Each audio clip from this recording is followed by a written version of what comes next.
नमस्कार, आप देख रहे हैं दूरदर्शन हिमाचल। देवांशी कार्यक्रम में सभी का स्वागत है और आज हम बात करेंगे कॉरपोरेट वर्ल्ड में महिलाओं की भूमिका के बारे में। जैसा कि आप सभी जानते हैं कि बहुत कम महिलाएं हमें देखने को मिलती है कि जो कि कॉरपोरेट सेक्टर या प्राइवेट सेक्टर में एक अच्छे मुकाम हासिल करती है। लेकिन ये सफ़र कुछ आसान नहीं रहता है सभी के लिए। कैसा ये सफ़र रहा, आज हम जानेंगे गीता कपूर से, जो कि कार्मिक निदेशक है SJVN से। और आपका बहुत बहुत स्वागत हमारे इस कार्यक्रम। शुक्रिया। तो सबसे पहले तो आपसे ये जानना चाहते हैं कि लगभग 30 साल आपको हो चुके हैं एक फील्ड में, एक जगह काम करते हुए, तो कैसा आपका ये सफ़र रहा है? ये सफ़र बहुत ही चुनौतीपूर्ण और बहुत ही मुझे बहुत खुशी है कि बहुत अच्छा रहा। महिलाओं के लिए कॉर्पोरेट वर्ल्ड में बहुत सारी चुनौतियां हैं। चुनौतियां कुछ इसलिए भी हैं, जैसे हम सब जानते हैं कि हम एक पेट्रियार्कल सोसाइटी में रहते हैं, जिसे कहते हैं पुरुष प्रधान सोसाइटी में रहते हैं। तो बचपन से ही कुछ ऐसे बिलीव्स के साथ हम बड़े होते हैं कि महिलाओं का कार्यक्षेत्र ऑफिस नहीं, घर है जी। तो मेरा बर्थ 1964 का है, तो आप इमेजिन कर सकते हैं कि उस वक्त बहुत ही कम प्रतिशत महिलाएं कॉर्पोरेट वर्ल्ड में थी। बिल्कुल, बिल्कुल। और वो प्रतिशत शायद इतना छोटा था कि उसकी बात भी नहीं होती थी जी। हमें शायद खुद भी पता नहीं था कि हम क्या करने जा रहे हैं, बट ये ज़रूर पता था कि एक चैलेंजिंग असाइनमेंट करना चाहते हैं, जिससे एक बड़ा दायरा बने, बड़ा एक्सपोजर बने और विभिन्न विषयों पर काम करने का, अपना योगदान देने का भरपूर मौका मिले। तो ये सफ़र के बारे में हम ज़रूर जानना चाहेंगे, क्योंकि जैसे कि आपने बताया कि उस समय से लेकर अभी तक डायरेक्टर पर्सनल के तौर पर आप अभी हैं, तो ये सफ़र बहुत अहम रहा होगा। लेकिन उससे पहले हम ये जानना चाहते हैं, क्योंकि जब भी हम कुछ बनना चाहते हैं या फिर हमारी जो पूरी लाइफ होती है वो बचपन पर डिपेंड करती है। आपका बचपन कैसा बीता, आपका कैसी एजुकेशन रही है, लेकिन सबसे पहले जो बचपन का माहौल है आपका, वो कैसा रहा और कहाँ आपका बचपन बीता है? मैं अपने आप को बहुत ही किस्मत वाली मानती हूँ, बहुत ही फॉर्चुनेट मानती हूँ कि मैंने एक ऐसे पेरेंट्स के घर जन्म लिया जिनकी सोच उस समय से बहुत अलग थी। हम 2 बहनें हैं, पर हमें बहुत फ़ख्र है अपने पिताजी की सोच पर कि उन्होंने जो हमें एजुकेशन दी उस वक़्त 1964 की जब मैं बात करती हूँ, तो जैसे मैंने पहले कहा कि ये बहुत दूरदर्शी सोच थी कि महिलाएं घर से निकलकर अपना सोसाइटी में, अपना ऑफिस में योगदान दें। तो उनकी दूरदर्शिता को मैं हमेशा सलाम करती हूँ कि उन्होंने अपने मीन्स से बहुत ज़्यादा बेहतर हमें एजुकेशन दी। शायद हमारे परिवार में या हमारे आसपास पड़ोस में कहीं भी बच्चों को या स्पेशली बच्चियों को कॉन्वेंट्स में भेजने का बिल्कुल भी ना रिवाज था, ना पता था जी। बट हम वो 2 बेटियां थीं उनकी, जो तारा हॉल पढ़ी और कॉन्वेंट में पढ़ी, और उसके बाद उन्होंने हमें भरपूर मौका दिया अपने हिसाब से अपने करियर को चुनने का। उसके बाद मैंने अपनी शिक्षा सेंट बीट्स से ग्रहण की। सेंट बीट्स के बाद मैंने MSc केमिस्ट्री ज्वाइन की HP यूनिवर्सिटी में। 6 महीने HP यूनिवर्सिटी में MSc केमिस्ट्री की स्टूडेंट होने के बाद मुझे लगा कि शायद ये मेरे लिए नहीं बना है, मैं किसी और क्षेत्र में जाना चाहूँगी। टीचिंग मुझे अट्रैक्ट नहीं कर रही थी क्योंकि मुझे लगता कि जिस तरह की मेरी पर्सनालिटी है, जिस तरह की मेरी सोच है, एक ही चीज़ पढ़ाना शायद मेरे लिए इनकरेजिंग नहीं था, अट्रैक्टिव नहीं था। तो यूनिवर्सिटी के जाने के बाद मैंने पाया कि मास्टर ऑफ बिजनेस एडमिनिस्ट्रेशन एक कोर्स है जहाँ से आपको फैसिलिटेट करता है एक entry into the corporate sector. तो उसका कंपटीशन हुआ करता था। तो मैंने घर जाकर बोला कि मैं MSc केमिस्ट्री अब छोड़ रही हूँ। तो मेरा पूरा परिवार एकदम पूछने लगा, तुम करना क्या चाह रही हो? ऐसे डे अभी मुझे भी नहीं पता, पर ये तो मुझे पता है कि मुझे MSc केमिस्ट्री और नहीं परस्यू करनी। पर उन्होंने मुझे पूरी इजाज़त दी कि आप जो करना चाहते हो आप उसकी तरफ बढ़ो निसंकोच। और मैंने एमएससी केमिस्ट्री को छोड़ा और एमबीए की तैयारी शुरू की। और शायद उस समय बहुत कम लोग इसके बारे में जानते होंगे, और मुझे ये लगता है क्योंकि बिल्कुल कोई भी नहीं जानता था। मैं आपसे सच कहीं कि मैं खुद भी नहीं जानती थी, और किस तरह के कैरियर की तरफ मैं बढ़ रही हूँ इसका भी एक पूरा लगभग पूरा अंदाज़ा नहीं था। कुछ था बट पूरा नहीं था। बट एक अट्रैक्शन थी एक नई फील्ड में जाने की, उसको एक्सप्लोर करने की। और बहुत भाग्यशाली रही कि पहले ही कंपटीशन में मैं निकल गई, मेरी एडमिशन हो गई। और उस दिन से आज तक बहुत बार मैं सुनती हूँ कि कहा जाता है कि जो आपको अच्छा लगता है आप वो करें, लव व्हाट यू डू, और otherwise do what you love. But मेरे केस में हमेशा ये रहा कि I am doing what I love. उस दिन से आज तक मेरा प्रोफेशन मेरे लिए एक पैशन है। एक मिनट के लिए भी नहीं मुझे ये लगता कि मैंने उसकी कोई भी मोमेंट, कोई भी घड़ी एंजॉय नहीं की। हर मोमेंट मैंने उसको भरपूर एंजॉय किया। बिल्कुल, नहीं तो इतने लंबे समय में एक तरह से जॉब करके इंसान ये सोचता है कि नहीं अब थक चुके हैं, अब थोड़ा रेस्ट चाहिए। लेकिन आपकी एनर्जी देख के मुझे नहीं लगता कि आप, क्योंकि आपने कहा कि आपने वही काम किया जो आपको पसंद था, और जो हमें पसंद होता है उसमें हम कभी थकते नहीं, उसमें हम कभी नहीं थकते हैं, बल्कि हमारी ऊर्जा और बढ़ जाती है। और इंसिडेंटली मैं बहुत पैशनेट हूँ, मैं जो भी करती हूँ बहुत पैशनेटली करती हूँ और अपना समझ के करती हूँ, कभी नौकरी समझ के नहीं करती। तो जैसे कि आपने एजुकेशन की बात की, तारा हॉल से और सेंट बीट्स से आप पढ़े, लेकिन हम देखते हैं कि हमारे जो ड्रीम्स होते हैं वो डिफरेंट होते हैं। बचपन में हम कुछ और बनना चाहते हैं, फिर बड़े होते होते जैसे यूनिवर्सिटी में आपका कुछ और चेंज हो गया, तो ऐसा था कुछ कि आप कुछ स्टडी टाइम में कुछ और बनना चाहती थी? मैंने जैसे मैंने शायद अभी बताया नहीं, मैंने एचआर की फील्ड को अडॉप्ट किया और लोगों के साथ काम करना, लोगों के हित के लिए कंट्रीब्यूट कर पाना, लोगों की वेलबींग में योगदान दे पाना, ये भरपूर मौके इस फील्ड में मुझे मिले। सो इसलिए इस फील्ड को मैं जैसे मैंने एक कह लीजिए पैशन की तरह और एक शौक की तरह निभाया, और आज तक निभाती हूँ, क्योंकि उसमें हर वक्त कुछ नया करने का, समय के साथ इवॉल्व होने का मौका रहता है। नए नए सिस्टम्स को इंट्रोड्यूस करने का, पॉलिसीज को इंट्रोड्यूस करने का, बिजनेस को एक डिफरेंट पर्सपेक्टिव से देखने का, तो एक नयापन हमेशा रहता है तो और भरपूर रहता है। आपको कभी लगा हो या फिर पेरेंट्स का ऐसी सोच रही हो, क्योंकि जिस समय की आपकी इतनी अच्छी एजुकेशन हुई है और उस समय गवर्नमेंट सेक्टर में सभी लोग जाना चाहते थे और अच्छी फील्ड में आप भी जा सकते थे या फिर ऐसा कुछ कर सकते थे कि गवर्नमेंट सेक्टर में जाना, या फिर प्राइवेट सेक्टर को आपने क्यों चुना, इसमें थोड़ा सा जानना चाहते हैं। पीएसयू को हम टोटली प्राइवेट सेक्टर नहीं कहते, पब्लिक सेक्टर कहते हैं ऑफ कोर्स। तो कह लीजिए ये एक बीच की पोजीशन है between government sector and private sector. Her sector के अपने चैलेंजेस रहते हैं, पीएसयू के भी उसी तरह रहते हैं, बट इसमें ज़्यादा ऑटोनॉमी और ज़्यादा फ्रीडम मिलती है अपनी सोच के हिसाब से अपने आइडियाज़ को इम्प्लीमेंट करने की। वो चीज़ हमेशा मुझे बहुत अट्रैक्ट करती है और आज तक करती रही है। जी, एक और जो इशू रहता है, क्योंकि जैसे कि आपने शुरू में बात की थी कि पुरुष प्रधान देश में हम जीते हैं, हालांकि अब हम देखते हैं कि हर सेक्टर में जो है वो महिलाएं आगे है, हर फील्ड में आपको देखने को मिलेगी। अब कोई भी लड़की ऐसी नहीं है जिनके ड्रीम्स हाई नहीं है और उनमें वो मौका भी मिलता है भरपूर, चाहे वो पेरेंट्स के लेवल पे हो या फिर स्टडी के लेवल पे हो।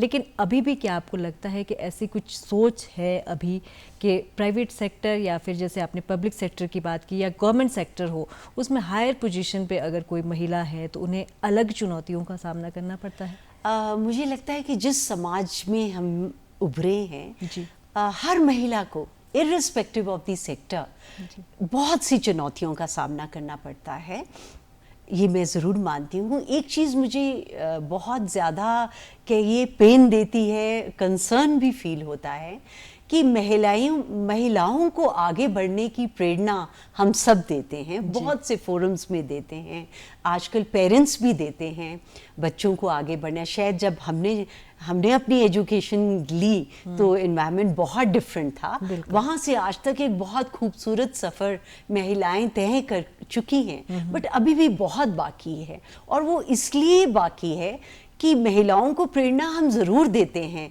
बट पुरुष वर्ग को एम्पावर्ड महिलाओं से कैसे डील करना है, कैसे उन्हें सपोर्ट करना है, कैसे उन्हें रिस्पेक्ट देना है, कैसे उन्हें एक्सेप्ट करना है, आज भी उसमें बहुत कुछ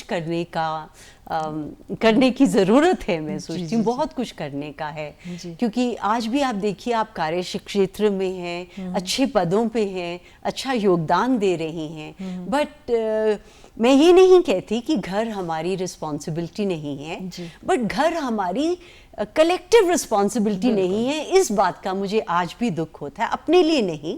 इंसिडेंटली मुझे तो एक बड़ी सपोर्टिव फैमिली मिली, स्पेशली अपने पति के रूप में और अपने ऑल ओवर जो प्रॉब्लम्स हमें देखने बट मोर ओवर जो मैं सोसाइटी में देखती हूँ कि अभी तक वो एक कलेक्टिव रिस्पॉन्सिबिलिटी का जो कॉन्सेप्ट है सोसाइटी में सिंक इन नहीं किया। बच्चों को पढ़ाने का, बच्चों की देखभाल करने का, बच्चों को बड़ा करने का, आज भी वो तुम्हारे बच्चे कह के ही बुलाए जाते हैं घरों में। सो वो योगदान, तो उसकी कलेक्टिव रिस्पॉन्सिबिलिटी अभी तक पुरुष वर्ग ने नहीं संभाली, और शायद हम में भी कुछ कमी है। पेरेंट्स ने भी इस तरफ कभी किसी को एजुकेट नहीं दिया, एजुकेट नहीं किया। मैंने किसी फोरम पे नहीं सुना कि ये फोरम का एजेंडा हो कि वो पुरुष वर्ग को ये सिखाना चाहते हैं कि अब हम प्री डिफाइंड रोल्स से आगे बढ़कर एक कलेक्टिव रिस्पॉन्सिबिलिटी की तरफ आगे बढ़ें, तो वो अभी नहीं आया। ये आपने बहुत अच्छी बात कही। परिवार की ही बात नहीं है, परिवार भी जहाँ सभी लोगों के सामंजस्य से चलता है, वहीं कोई भी प्राइवेट सेक्टर हो, चाहे पब्लिक सेक्टर, चाहे फिर गवर्नमेंट सेक्टर, अगर उसमें बैलेंस होगा तभी वो आगे चल सकते हैं। उस तरह की सपोर्ट नहीं मिलती। अपने सेक्टर के बारे में भी मैं कह सकती हूँ, और जितना मैं और सेक्टर को जानती हूँ, प्राइवेट या गवर्नमेंट, वहाँ जिस तरह की सपोर्ट महिलाओं को मिलनी चाहिए और जिस नज़र से उस सपोर्ट को देखना चाहिए, अभी वो दृष्टिकोण बदलने में बहुत समय लगेगा। जी, अभी और आपको क्या लगता है मैम कि किस तरह से ये दृष्टिकोण बदल सकता है? क्योंकि लड़कियों को तो जहाँ तक हम कह रहे हैं कि फ्रीडम और एजुकेशन अच्छे तरीके से मिल रही है, लेकिन फिर भी कहाँ चूक हो सकती है और कहाँ हम सुधार कर सकते हैं? अभी भी आपने देखा होगा कि अगर हम इस बारे में बात करें तो crime against women is on the rise. आज की डेट में अगर हम स्टैटिस्टिक्स देखें, नंबर्स देखें, तो 29-30% महिलाएं सेक्टर्स में काम कर रही हैं, फॉर्मल सेक्टर में भी काम कर रही हैं। इनफॉर्मल सेक्टर में थोड़ा योगदान कम हो रहा है, पिछले दशक में थोड़ा सा कम हुआ है, बट अभी भी हम देखें उस तरह की सपोर्ट महिलाओं को नहीं मिल रही।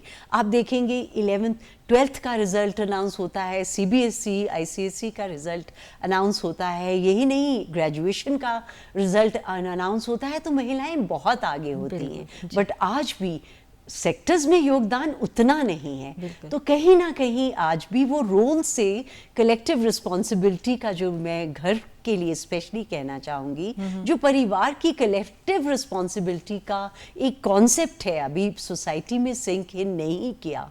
अगर घर की देखभाल करनी है या बच्चों की देखभाल करनी है, तो महिला से ही एक्सपेक्ट किया जाएगा कि वो अपने करियर को बैक सीट पे रखे और परिवार को देखे। परिवार को मैं बिल्कुल नहीं कहती कि परिवार की रिस्पॉन्सिबिलिटी आपकी नहीं है, बट परिवार की रिस्पॉन्सिबिलिटी बिल्कुल आपकी है। और मैं ये बताना चाहूँगी, मैंने अपने इन-लॉज ही नहीं, अपने पेरेंट्स की भी हम पूरी रिस्पॉन्सिबिलिटी एज अ परिवार निभाते हैं, दोनों तरफ से, बट बैलेंस लाते हैं, पर उसको निभाने के हमें एज महिलाएं भी नए सिस्टम्स भी ढूंढने पड़ेंगे। देखिए नए सिस्टम्स जब हम इवॉल्व कर रहे हैं, जॉब्स में इवॉल्व कर रहे हैं, आगे बढ़ना चाहते हैं, तो हमें परिवार की रिस्पॉन्सिबिलिटी निभाने के भी नए सिस्टम्स ढूंढने पड़ेंगे। सो नज़रिया बदलना ही पड़ेगा, और नज़रिया बदलना से ही हार्मनी क्रिएट हुई। आजकल के समाज में आप देख रहे हैं कि डाइवोर्स रेट बढ़ रहा है, सेपरेशन रेट बढ़ रहा है, क्योंकि हो क्या रहा है कि महिलाएं तो आगे बढ़ रही हैं, बट समाज की सोच, पुरुष की सोच, जिनसे वो डील कर रही हैं, उनकी सोच अभी उस पेस पर नहीं आगे बढ़ पाए। तो जैसे आपको लगभग 5 साल आपको डायरेक्टर के पद पर भी हो चुके हैं, डायरेक्टर पर्सनल अभी आप हैं, तो आपसे ये जानना चाहते हैं कि इसी मुद्दे को लेकर आपने क्या चेंजेस अपने ऑफिस में किए हैं, अपने सेक्टर में किए हैं कि आपने कुछ डिफरेंट किया हो महिलाओं के लिए? मैं SJVN पे मुझे बहुत गर्व है जब मैं ये कहती हूँ कि एम्प्लॉय वेलबींग हमेशा हमारी प्राथमिकता रही है, हमारी प्रायोरिटी रही है। और इस प्रायोरिटी को देखते हुए हमने कई सारे नए इनिशिएटिव्स लिए हैं, स्पेशली वेलबींग के लिए। वेलबींग के लिए हम ऑफिस में योगा की प्रैक्टिस भी करते हैं, सब महिलाओं को भी पुरुषों को भी सबको स्पॉन्सर करते हैं ऐसे प्रोग्राम्स के लिए, ताकि वो अपने जीवन को और खूबसूरत और हेल्दी बना सकें। इस तरह के प्रोग्राम्स में हमने उनको इम्पैनल किया है, जहां वो हर तरह की सहायता सीख कर सकते हैं, मेंटल हेल्थ के लिए, फिजिकल हेल्थ के लिए, न्यूट्रिशन के लिए। हर तरह के डॉक्टर्स से वो हमने डॉक्टर्स रखे हैं अपने पैनल पर। 2 डॉक्टर्स हमें रेगुलरली कॉर्पोरेट ऑफिस में भी विजिट करते हैं। और फिर एक हमारा हेल्थ प्रोग्राम है महिलाओं के लिए। मुझे बहुत खुशी है कि एक सेट पैटर्न था टेस्ट का, जिसको हम मेडिकल एग्जामिनेशन के रूप में देखते थे, बट उसमें हमने ऐसे ऐसे टेस्ट इंट्रोड्यूस किए जो महिलाओं के लिए ज़रूरी थे। और जो इंट्रोडक्शन के बाद जब महिलाओं ने वो टेस्ट कराए, तो बहुत सी को अपने अंदर जो प्रॉब्लम पनप रही थी, बेशक वो यूट्रस से लिंक्ड थी या कह लीजिए और ऑर्गन से लिंक्ड थी, पता चली, जिसका अदरवाइज आम तौर पर महिलाएं कभी भी अपने आप टेस्ट करवाने नहीं जाएंगी। तो ये टेस्ट स्पेशली इंट्रोड्यूस किए गए सो दैट उनकी पूरी टोटल वेलबींग का हम ख्याल रख सकें। और हर साल उन्हें और हर एम्प्लॉय को अपने मेडिकल टेस्ट कराने पड़ते हैं, और वो रिपोर्ट हमें देनी पड़ती है। वो हम इसलिए लेते हैं ताकि कोई चूक ना करे, रेगुलरली इसको फॉलो अप करता रहे। और इसी तरह और कई तरह के प्रोग्राम हमने इंट्रोड्यूस किए हैं, जिससे टोटल वेलबींग की तरफ हम अपने आप को फोकस कर सकें। जी, अब आपसे ये जानना चाहते हैं, क्योंकि जैसे कि हमारे शुरू में भी बात हुई थी कि गवर्नमेंट सेक्टर की तरफ लोग ज़्यादा दौड़ रहती है, चाहे वो महिलाओं की हो, कहीं ना कहीं अपने आप को सिक्योर वो महसूस करते हैं। लेकिन अगर किसी का सपना हो, और जैसे कि आप चाहते थे कि मुझे एक फ्रीडम चाहिए, मुझे एक ही तरह की जॉब नहीं करनी है, कोई कॉर्पोरेट वर्ल्ड में जाना चाहते हैं, तो उनके लिए आप क्या मैसेज देना चाहते हैं कि अगर वो ऐसा करना चाहते हैं तो कैसी चुनौतियाँ उनके सामने रहेगी और कितनी मेहनत, क्योंकि हर फील्ड में बहुत ज़रूरी होती है, वो उसके बारे में थोड़ा सा बताएं। देखिए, हम हमेशा कहते हैं, बहुत पुराना एडेज है, that behind every successful man there is a woman. जी, मैं ये मानती हूँ कि behind every successful woman there is a supporting family. बिल्कुल। सो सबसे पहले मैं महिलाओं को ये कहना चाहूँगी कि अपनी सेल्फ वर्थ पहचानिए। सबसे ये हम चाहते हैं कि सोसाइटी हमें पहचाने, सोसाइटी हमें सपोर्ट करे, बट उससे सबसे पहले इम्पॉर्टेंट है कि हम अपनी सेल्फ वर्थ पहचानें। अगर हम नहीं पहचानेंगे तो कोई और नहीं पहचानेगा। तो ये सेल्फ लव प्रैक्टिस कीजिए। जब आप सेल्फ लव प्रैक्टिस करते हैं तो कभी कभी ऐसा लगता है कि हम बहुत सेल्फिश बात कर रहे हैं, बल्कि मैं मानती हूँ जब मैं ये स्टेटमेंट कहूँगी तो मुझे पता है बहुत से दर्शक सोचेंगे कि मैं बहुत सेल्फिश बात कर रही हूँ, बट ये सेल्फिश बात नहीं है। एक हैप्पी महिला ही एक हैप्पी फैमिली को सपोर्ट कर सकती है। एक हैप्पी फैमिली को, एक हैप्पी चिल्ड्रन को सपोर्ट एक हैप्पी महिला ही कर सकती है। अगर महिला अपने आप में ही दुखी होगी, उसमें ही खुशी नहीं होगी, तो वो खुशी बांटेगी कैसे? आप वही चीज बांट सकते हैं जो आपके अंदर है। तो महिला को खुश रहने बहुत ज़रूरी है।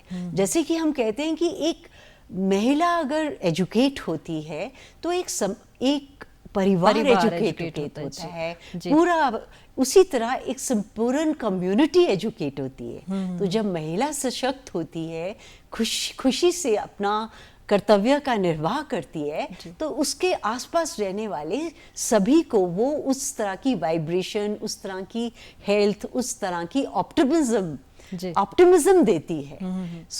मेरे लिए मैं सोचती हूँ कि ये बिल्कुल भी सेल्फिश नहीं है। अपने को भी खुश रखें और आपके आसपास रहने वाले, बेशक वो आपके परिवार के जन हों, आपके ऑफिस के जन हों, जो भी हों, सबको खुश रखें। आप खुशी बांटेंगे तो सबकी लाइफ में कंट्रीब्यूट करें। तो आप कॉर्पोरेट सेक्टर में थी, तो आपने कैसे अपनी फैमिली और अपने वर्क के साथ बैलेंस लाया? देखिए, चुनौतियां बहुत आती हैं। फॉर एग्जांपल आपको मैं बताऊं, सबसे बड़ी चुनौती थी, मेरे बच्चे बहुत छोटे थे और मैं चंडीगढ़ में थी, मेरे हस्बैंड की ट्रांसफ़र दिल्ली हो गई और मुझे लगा कि इतने छोटे बच्चों के साथ मैं अकेली रहूंगी तो मेरे लिए ज़्यादा बोझ हो जाएगा। ना मैं अपने ऑफिस को जस्टिस दे पाऊंगी, ना मैं अपनी फैमिली को जस्टिस दे पाऊंगी। तो मेरे लिए बहुत ज़रूरी है कि मैं सेम जगह पर रहूं। तो मैंने कोशिश की और मैं भी दिल्ली पहुंच गई। तो मुझे लगा कि मुझे कोशिश करके अब दिल्ली पहुंच जाना चाहिए। इसी तरह जब बच्चे छोटे थे, बिटिया बहुत बीमार रहती थी, तो एक टाइम पे ऐसे लगा कि मुश्किल हो रही है जॉब को कंटिन्यू करना। बट देन अगेन मेरी हस्बैंड की सपोर्ट और औरों की सपोर्ट्स, महिलाओं को कभी संकोच नहीं करना चाहिए। सिस्टम्स को बदलना पड़ता है, सपोर्ट ढूंढनी पड़ती है। कभी परिवार में मिलती है तो कभी परिवार के बियॉन्ड जाल के भी मिलती है। ये सोल्यूशन नहीं है कि आप अपनी जॉब छोड़ दें और घर बैठ जाएं, ये सोल्यूशन नहीं है। जबकि ये सोल्यूशन मुझे लगता है कि बहुत ईजी होता है और बहुत एक्सेप्टेबल होता है सोसाइटी में, परिवार में, और हम इमीडिएटली इसको ग्रास्प करते हैं। बट ये सोल्यूशन नहीं है। हमें सपोर्ट देखनी चाहिए और सपोर्ट मिल भी जाती है अगर हम उसे ढूंढें। तो हम अपने सपोर्ट सिस्टम को सशक्त करें। जैसे एक बार मैं, मैडम नूही आप जानती हैं, कोको कोला की हेड रही हैं, उनका भी इंटरव्यू सुन रही थी। तो उन्होंने भी ये बात कही कि आप इसमें बिल्कुल संकोच ना करें कि आप सपोर्ट ना लें, आप सपोर्ट लें और परिवार से लें, हस्बैंड से लें, परिवार के बियॉन्ड जाके लें। बट इस ऑप्शन को एकदम मत अपनाएं कि मैं जॉब छोड़कर। ऐसा आपने सही कहा कि ये तो बहुत आसान रास्ता है। ये बहुत आसान रास्ता है और सबसे बड़ी बात क्या है कि बहुत एक्सेप्टेबल रास्ता है और परिवारजन और हर आदमी एकदम एक्सेप्ट कर लेता है। ये एक्सेप्टेबल रास्ता बेशक है, बट रास्ते और भी हैं। तो हमें उन्हें एक्सप्लोर करना चाहिए, नज़रअंदाज नहीं करना चाहिए। टाइम लगता है, मुश्किलें आती हैं, पर आगे बढ़ना भी जरूरी। रास्ता निकल जाता है। रहते हैं, हम सोचते हैं उस दिशा में तो रास्ता जरूर निकलता है। जी। तो अभी जैसे और महिलाएं अगर आपसे प्रेरणा ले रही होंगी, जैसे आपको देखकर, तो आपके भी कोई ऐसा रहा है कि आप किसी से प्रेरित हुए हो लाइफ में, आपने कुछ सीखा हो, या फिर इस सेक्टर में, या फिर और तरह की कोई आपकी सोच हो कि मैंने मेरी हैबिट का बात है कि मैं बहुत सेल्फ हेल्प बुक्स को पढ़ती हूँ और पढ़ती ही नहीं हूँ, उनसे सीख के इम्बाइब भी करती हूँ। और मैं मानती हूँ अगर आप अपने माइंड को उस एनवायरनमेंट में रखें, जो महिलाएं आपको इंस्पायर करती हैं, हमारी अपनी लीडर्स रही हैं। आप आज निर्मला सीतारमण जी हैं, राइट, हमारी फाइनेंस मिनिस्टर हैं, ऑनरेबल प्राइम मिनिस्टर रही हैं मैडम इंदिरा गांधी। तो बहुत महिलाएं हैं ना, एक फील्ड में नहीं, कॉर्पोरेट फील्ड में भी बहुत, बिटकॉइन की हेड हैं। सो उनकी स्टोरीज पढ़िए आप। हर महिलाएं ने प्रॉब्लम्स फेस की हैं। जब भी आपकी प्रॉब्लम्स आई हैं तो माइंड को क्लोज मत कीजिए। सबसे बड़ी प्रॉब्लम क्या है कि हम अपने माइंड को क्लोज कर देते हैं और इजीएस्ट सोल्यूशन को ग्रास्प कर लेते हैं और कह लीजिए एम्ब्रेस कर लेते हैं। बट ज़रूरी है कि हम अपने माइंड को ना क्लोज करें, अच्छे लोगों के बारे में पढ़ें, उन्होंने किस तरह से अपनी लाइफ को आगे चलाया, उनसे प्रेरणा लें। क्योंकि इनिशियली समझाना ज़रूरी होता है। जी। मुझे भी मुश्किल आई एक आधे इंस्टेंस पे जी। समझाने में कि नहीं, मैं रुक नहीं सकती, मुझे भी साथ साथ चलना है। बट